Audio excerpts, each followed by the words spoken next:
Hey everyone, Anne-Marie ADHD here, and this is Mental Health Mondays number 3.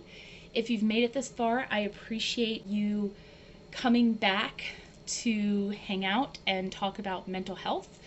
If you're new here, Mental Health Mondays is a video series I'm doing on my channel, so every Monday I will be talking about a different mental health topic, and I hope that you will come along for this journey.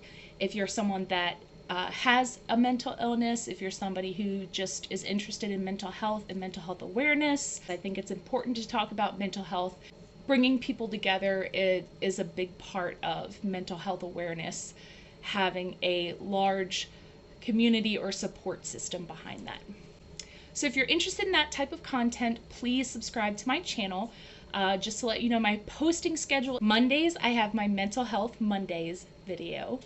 Wednesdays, I post a random creative video, any types of creative projects I'm working on or things that I want to share. And Friday is my ADHD video, because I also talk a lot about ADHD on my channel, hence the name Anne-Marie ADHD. So I hope that you will subscribe to my channel and that you enjoy this content. So today we're talking about the mental illness stigma, and this is something that I hoped to do last week, but if you saw my Mental Health Mondays number 2, it was just sort of an animation video talking about stigma. I decided that I wanted to do a little bit more research and kind of think of how I wanted to approach the topic of stigma, because there's so much that can be said within this topic. So I made another animation video. This video is giving a little bit more detail about what is stigma, why does it happen, what are some of the common myths associated with mental illness. So I'm going to let you guys watch that short video clip, and I'll be back afterwards to talk to you guys a little bit more about the mental illness stigma. People living with mental illness can experience stigma everywhere. We are often faced with stigma at home, in the workplace, at school, in hospitals and doctors' offices, and in public settings. People living with mental illness struggle with discrimination in a world that is largely still unaccepting of mental illness diagnoses, even today. Some of the most common myths about mental illness include the following. Number 1, people with mental illness are violent, dangerous, and unpredictable. In reality, the opposite is true, and people with mental illness are actually just as likely as anyone else to commit a dangerous or violent crime. Some research actually suggests that people living with mental illness are more likely to be the victims of violent crime rather than the perpetrators. Number 2, mental illness is a rare condition. Actually, approximately 1 in 5 adults and 1 in 10 children will be diagnosed with a mental illness at some point in their lifetime. Number 3, people with mental illness cannot hold a job or be successful and productive members of society. This couldn't be further from the truth. There are many persons diagnosed with mental illness, including public figures and celebrities, that lead successful lives. Number 4, mental illness is just a personal flaw, and they just need to get over it. If it were that easy, there wouldn't be an entire field dedicated to the research and treatment of mental disorders. In reality, persons with mental illness often struggle to accept their diagnosis at first, and also struggle to process the idea that this is something that requires a lot of treatment and hard work in order to maintain recovery. Which brings us to our next myth, number 5. Recovery is virtually impossible for those with mental illness. This is incorrect. In fact, persons with mental illness can fully recover and go into remission, which means the symptoms of the disorder or illness are not presenting with them anymore, or are not causing any more issues in their personal lives. It means that they have learned to manage their mental illness, the ups and downs, the coping skills, and can now be more functional in their everyday lives. Unfortunately, not every person with a mental illness will reach this point in their lifetime, but it is possible. Number 6, people with mental illnesses are insane and crazy. People with mental illness are not crazy or insane. The negative terminology associated with mental illnesses often gives unfair judgments about them. The word crazy in itself can be seen as a slur to many with mental illness. It is derogatory language used to refer to someone with a mental illness and is not acceptable under any circumstances. Having a mental illness does not mean you are crazy. You just have a different way of perceiving the world. And with that, many people might need help or assistance in navigating in a world that is more catered to people who do not have mental illnesses. Number 7. Lastly, another myth about mental illness is that there is nothing the general public, family, or friends can do to help their loved ones that may have a mental illness. This is not true. There are many opportunities for friends, family, and community members to get involved in the treatment of the individual with the mental illness. Building strong support systems is one of the best ways to help those with a mental illness, because oftentimes we feel overlooked, judged, and stigmatized by the larger society. That can make it very hard for many to speak up when they are having a problem, and it is the reason why a lot of people don't ever end up seeking treatment for their mental illness. As a community of supportive and accepting people, it is our job to help promote awareness about mental illness and mental health support so that we can end the stigma and create a better living environment for future generations.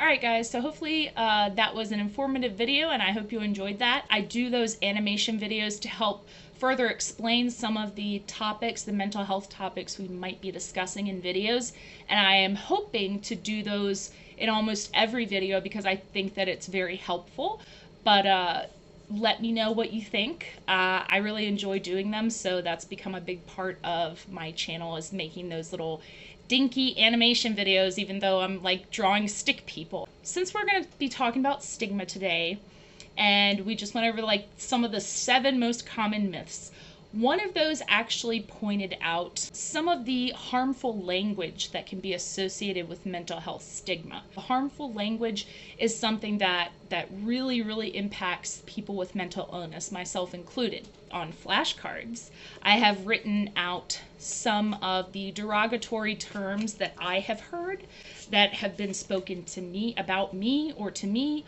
or that I've heard other people say about others, and explain why that is not an okay term, because I think sometimes people just don't realize what they're doing or what they're saying is hurtful. So, you know, not everybody is intentionally trying to stigmatize or stereotype.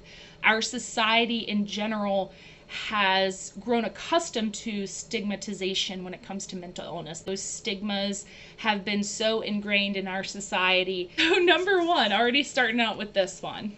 All right, when somebody goes, "I'm so ADHD," and they don't actually have ADHD. You may be saying that because you were distracted one day, or you can't focus, or something like that. Have some of the same issues that people with ADHD have, but it doesn't become ADHD until those symptoms are persistent and they span across your entire lifetime, and they actually interfere with your personal life and make it difficult for you to function on a daily basis. When people with ADHD hear somebody say that, it's insensitive and it's offensive, because, you know, we work really hard to function in life, and it's not just something that everybody can just say, "Oh, I'm ADHD because I forgot such and such." It is a very difficult illness to deal with. You don't have to say, "I'm so ADHD." Kind of piggybacking off of that is, "He's so OCD." That is the other one that a lot of people tend to use to describe somebody that they see having sort of like obsessive patterns of behavior. The most common stigma, though, associated with OCD is the need to be clean and cleanliness. If somebody is very hyper-vigilant about keeping their house clean or washing their hands, people will say stuff like this: "He's so OCD." Being a clean person and liking cleanliness does not mean you have OCD. OCD as a disorder has a lot more different types of obsessions than the obsessive cleaning. Some people with OCD are not clean and organized at all, and their obsessions stem from something completely different.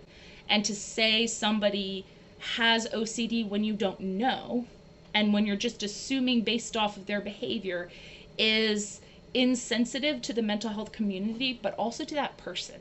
So think about what you say about someone before you say it. This one, you hear a lot: a mentally ill person. Now, I know it's called a mental illness. Sometimes people refer to it as a mental disorder or a mental illness, but we don't like being referred to as mentally ill. That may be kind of what we are, but when you think of, oh, they're mentally ill, there is sort of a negative connotation associated with that phrase, like, oh, she's mentally ill. Ooh, oh my gosh. A better way to say that would be, she is a person with mental illness, or she has a mental disorder. That's a more appropriate way of describing someone with a mental illness. Lunatic, okay?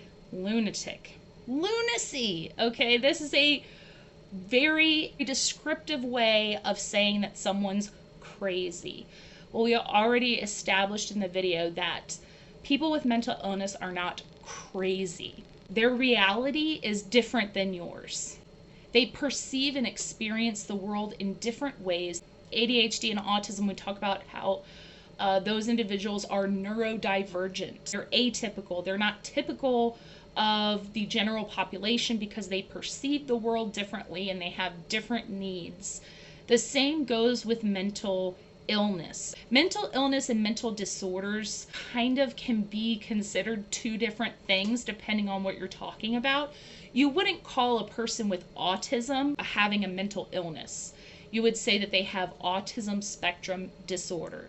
So if you're ever unsure if something is like, is this a mental illness or a mental disorder or a learning disability, the best course of action is to just describe the actual diagnosis of what they have. So you could say, oh yeah, she is a person with autism spectrum disorder, or he is a person with ADHD, or she is a person with borderline personality disorder. So going back to lunatic now, lunatic is a really fancy way of saying someone's crazy. And I don't vibe with that. And I don't think anybody in the mental illness community vibes with lunatic. This is old language coming back from like straitjackets and asylums and mental hospitals when the world was very, very, very, very, very much against persons with mental disorders and mental illness. Calling someone an idiot because they have a learning disability obviously is absolutely wrong. And calling somebody with a mental illness or a mental disorder an idiot is also unacceptable. Those things are correlated with intelligence, okay? Somebody can have a learning disability and be very intelligent. Somebody can have bipolar disorder and be very intelligent. Somebody can have a speech problem and be very intelligent. Somebody can have dyslexia and be very intelligent. Just because somebody has different needs does not mean that they are an idiot. Idiot is just a terrible word to describe anyone. Another one that we need to talk about is the R word, especially when you're thinking about some of the other disorders in the Diagnostic and Statistical Manual of Mental Disorders. You've got things like learning disabilities, autism spectrum disorder, ADHD, and a lot of times, especially in school, kids are bullied that are on the IEPs or 504 plans in the special education setting, and other students will call them the R word. It's like lunatic. It's completely unacceptable. It's outdated language. It is language that was used a long time ago to describe different types of people because they had not really done any research and really did not know or understand anything about these disorders. So they were very ignorant back then and used this label. So it's best never, ever, ever to use this word. Even if you're joking with your friends and none of you or your friends have a mental disorder or anything like that, don't call each other this either. That was a thing when I was in school in like the 90s. It was like, oh, he's so, she's so blah, I'm blah. And it's like, when you really think about what you're saying, it's not funny and it's just insensitive. Okay, this is an interesting one because it's kind of like the root of a word. One of the most common mental disorders is schizophrenia. And a lot of people will say schizo or say, oh, he's acting schizo, or he's schizo, or she's schizo. Most of the time when people are saying schizo like this, it's kind of similar to the word psycho. You're probably just using it to make a negative statement or a derogatory statement about someone. And that is why it's not acceptable to use. You will hear psychologists and therapists saying, she presents schizoaffective or schizotypal behavior, but in that context, they are specifying something about the condition and it is not being used in a derogatory way.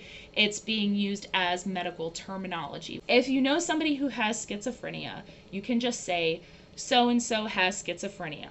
I used to be an English teacher, so let's get into some English grammar for a second.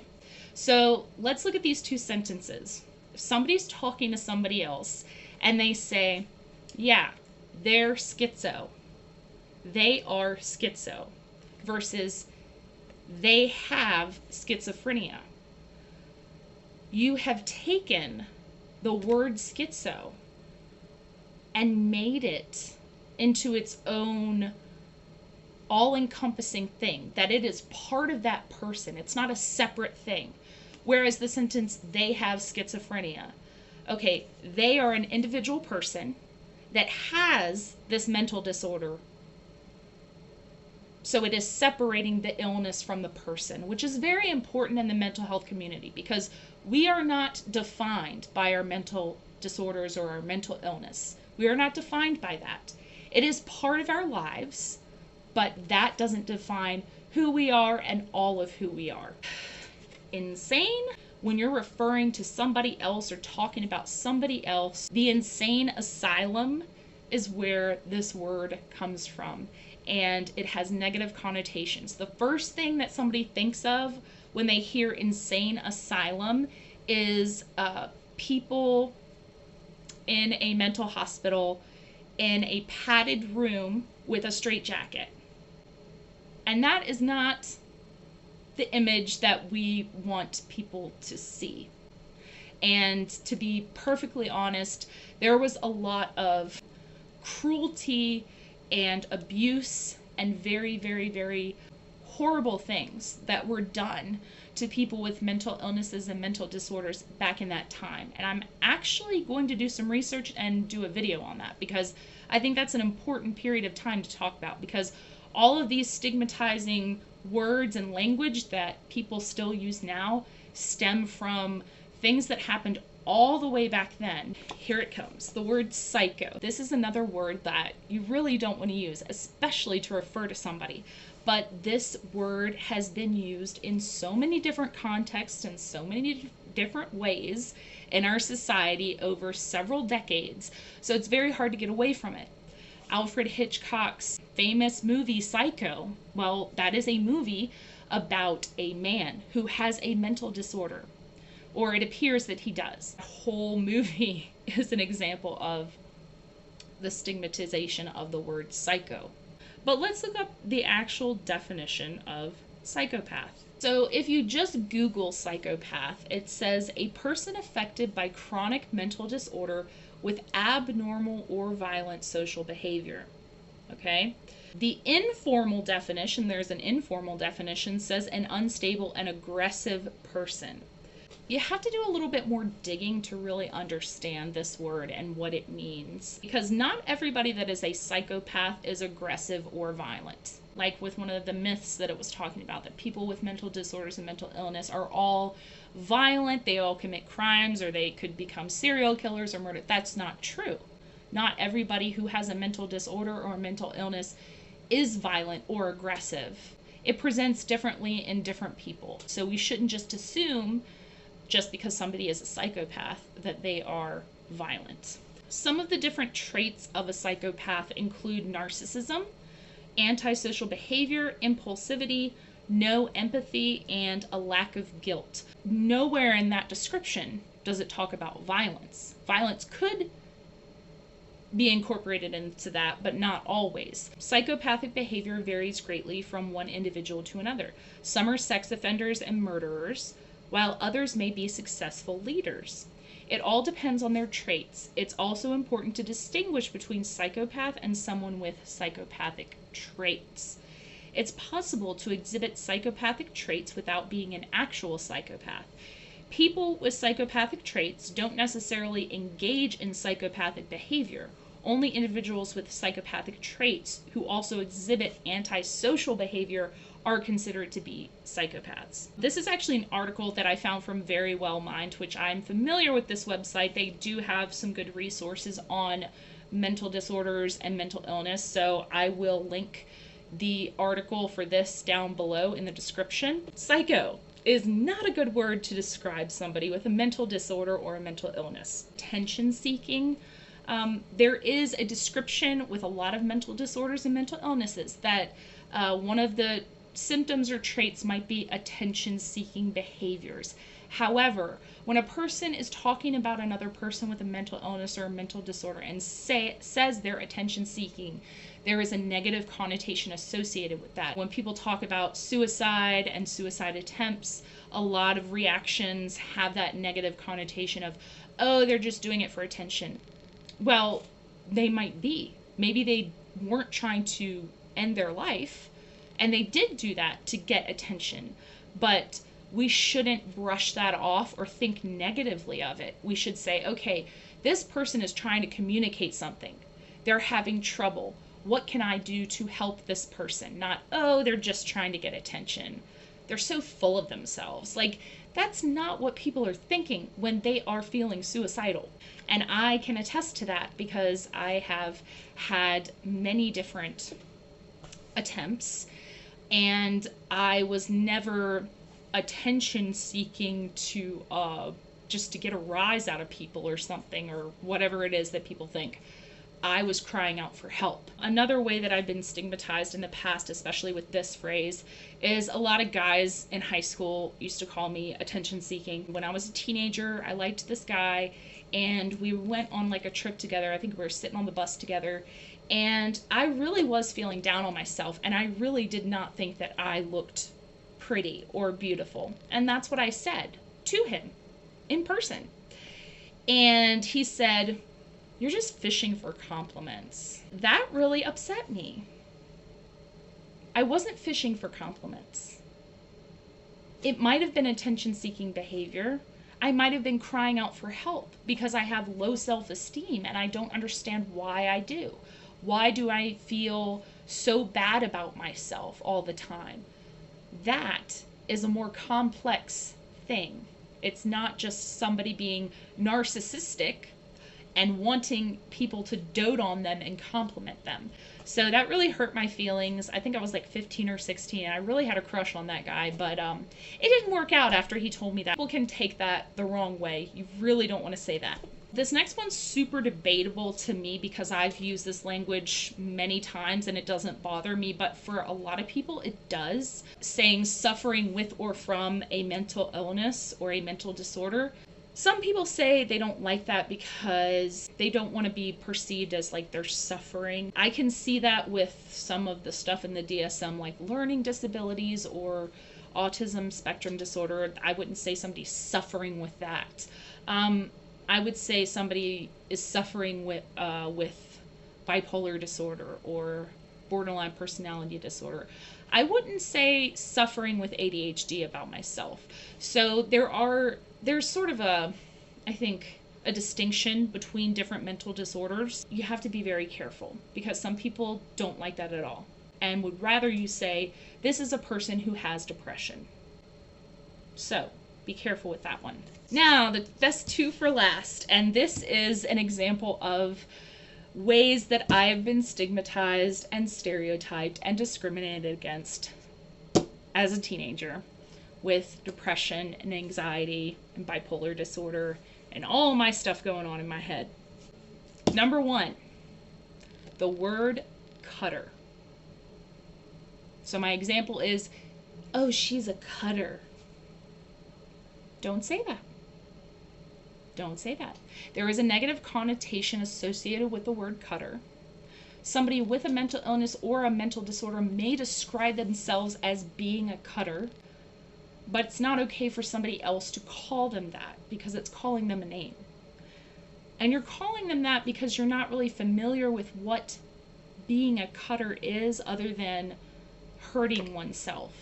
Self-harm. Self-harm is a much better terminology to use, and I would say don't say he or she is a self-harmer, because then you're personifying the illness again and not separating the illness from the person. You could say she is a person that sometimes self-harms. But don't say, oh, she's a cutter. There's a lot of negative connotation associated with this, because a big one, especially when I was in high school, is this. These two go hand in hand. So, emo. He or she's so emo. Oh my God, he's so emo because he cuts. That's not acceptable. I was labeled and judged a lot in high school because I was into the emo subculture. And emo subculture has nothing to do with mental illness or mental disorders. The issue, especially when I was in school in the early 2000s, was not only that people were bullying and associating these things together, but there was sort of a glorification of mental illness in emo subculture at one point, where that sort of started taking off. And people noticed, well, hey, he's an emo kid, he's always sad, so he must be depressed, he must be cutting himself, he must be... So there's all these stigmas and assumptions and associations that people have made about the emo subculture over several decades, and that is what unfortunately makes it a very difficult stigma to deal with. I am a person who enjoys emo music. I can say that emo music has gotten me through a lot of my depression. I can say that I used to self-harm and listen to emo music. But I am not going to say that my mental illness was caused by emo music, or that emo music is related to my mental illness. It's not. Emo is a type of music, and emo stands for emotional. When people feel emotional, maybe they feel sad about something, they listen to sad songs. It is not just people with mental illness that participate in this. It's been since the dawn of time. When people are sad, they like to listen to sad music. Being sad is not a bad thing either. Being sad is a good thing. That is an emotion that we must understand and that we must deal with in our lives in order to move on and to move towards better things. Sadness is also important. If you don't have sadness, you're missing a whole part of emotional regulation. It really bothers me too when people on TikTok and stuff like that make the cutter jokes relating to emo subculture, because I understand that people have a dark sense of humor sometimes, and you know, they're just laughing about their own mental disorder or mental illness. But even that, I think, is insensitive, especially to the other people they're presenting this to on TikTok, because then those people will sort of carry that same prejudice with them. You know? Don't associate, first of all, razor blades with emo subculture. Can we get away from that? And don't associate self-harm with emo, and don't act like seeing razor blades is such a beautiful thing. Oh, they're so beautiful. Look, I'm an emo kid and the razor blades are so attractive to me and they're so beautiful. Really? Is that the message you want to send to people? People who have actually cut themselves, people who have actually self-harmed, people who still struggle with self-harm. It's not something that people who do it show off about. And that's the thing, another thing. You know, people make those jokes about cutting and stuff, and I'll tell you something. Nobody knew that I was doing it. Nobody. Nobody knew that I was a cutter. Because I hid it. I didn't want people to find out. It's not something that we associate with a subculture. Being emo does not mean that you cut. And if you're a depressed person who participates in self-harm, that doesn't mean that you're emo or into the emo subculture. I would really like to see in the future such a distinction between those two things, because I can't tell you how many times in high school I was judged and stigmatized. So I want you to seriously think about that one, because this is the stigma that bothers me the most, and this is the one that I have dealt with the most. I just want that to change. I really do. I really do. So I hope that this video really helped you see things in a different way, and that you will think about the way you talk about mental disorders and mental illness in the future. And I hope that you all will come back with me for Mental Health Mondays number 4, which will be next Monday. If you have any thoughts or insight onto the topics from this week, please share your comments down below. I would love to read them. If you liked this content and are interested in more, please subscribe to my channel. And I will see you guys next week for Mental Health Mondays number 4. I hope everybody has a great week. See you later, quirky turkeys.